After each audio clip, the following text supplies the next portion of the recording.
Stolen user passwords are one of the most purchased items on the dark web, and this is a huge risk to your business. To find out why, keep watching.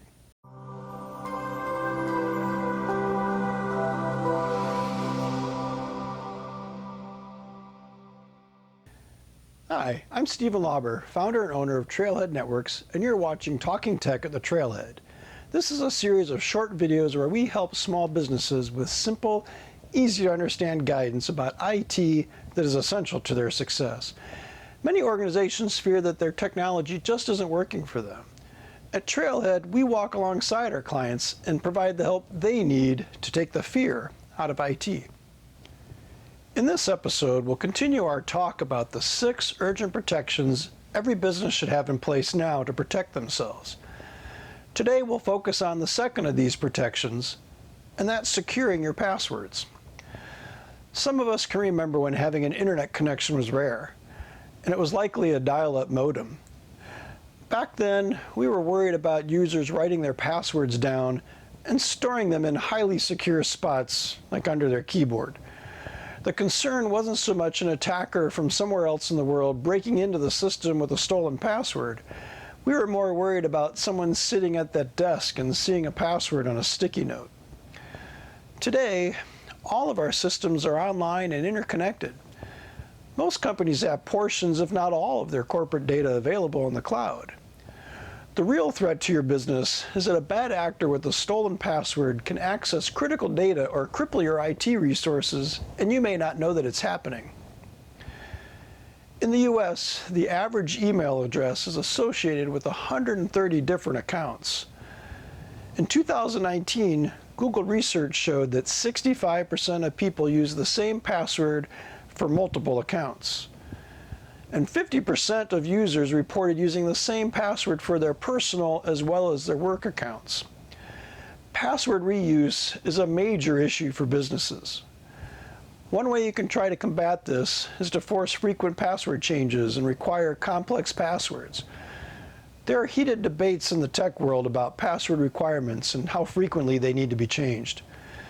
NIST, that's the federal agency that develops cybersecurity guidelines and best practices for government contractors as well as all businesses, they stirred up some controversy a few years ago when they recommended less frequent password changes and using longer passphrases rather than shorter passwords that mixed in different character combinations. Let's look at some sample passwords. We'll compare the estimated cracking time for each in a brute force attack. This first password uses a common technique with letters from a phrase and mixing things up a bit. Using a phrase like, "I like Mackinac Island fudge." And no, that's not my Amazon account password. This one is 8 characters long and uses 4 different character types.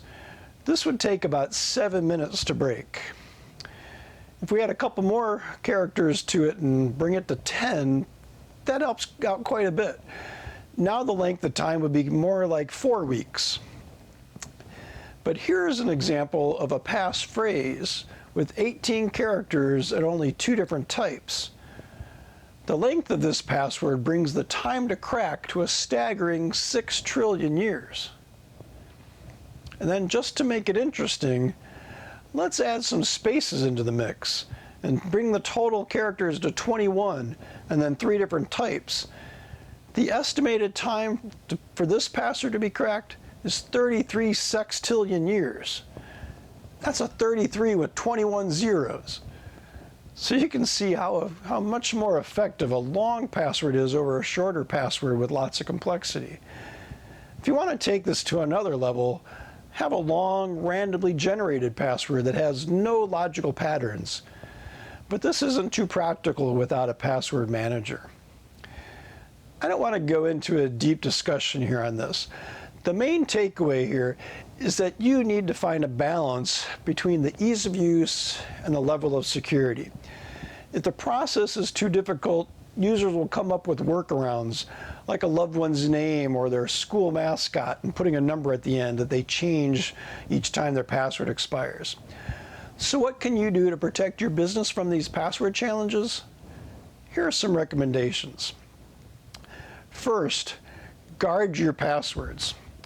Be extremely wary of any request that prompts you to enter your credentials, like links in emails. Most password breaches are the result of a phishing attack, where a user willingly provides their passwords to an attacker and not the brute force attacks that we looked at earlier. Any request to verify account information or ownership should be from something that you initiate. If a request comes to you from out of the blue in an email or from a website that you visit to enter credentials, be skeptical. Avoid using your business email address when you sign up for online services. And then don't reuse that same password or variation of that password in different places. If you're involved in IT in your organization, don't use the same password across different systems. We usually see this with local admin accounts on computers or servers. There's often a standard local admin password used all over the network. If this password is compromised, it's very easy for an attacker to move laterally across your network. And then change default admin account passwords on your devices. Things like multifunction printers and routers and wireless access points or security cameras. Devices are being added to our networks every day, and they can provide an entry point for hackers if they've left with the default credentials. Password managers are becoming vital today. It's nearly impossible for a user to remember all of their passwords. An effective password management tool allows you to have random, complex passwords and not have to commit them to memory. It should also warn you if you're reusing that password in multiple places. And then make sure your password manager is secured with a very strong password policy and additional access controls. Which leads me to protecting your critical accounts with multi-factor authentication. This is something that you know, like a password, and then something you possess, like a token or a code you enter into a mobile device, or even a fingerprint.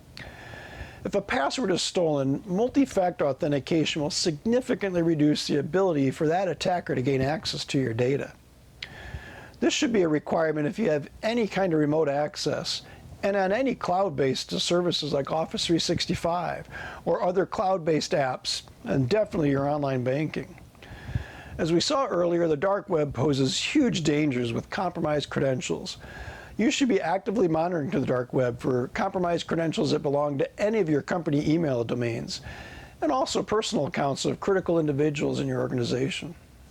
All right, so to wrap up this episode, I want to reiterate the risk here.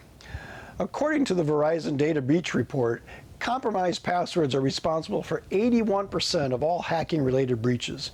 You need to guard the keys to your kingdom. If you don't know how many of your organization's passwords are for sale on the dark web, we offer free dark web scans. I'll put contact information at the end of the video as well as down below if you're interested in that. And then Trailhead Networks can also come out to your location and perform a cyber risk assessment. Part of that will be to evaluate the state of your password policies. So if you found this helpful, please like this video and subscribe to our channel so you won't miss other videos in the series. And thanks for watching, and we'll see you on the next episode of Talking Tech at the Trailhead.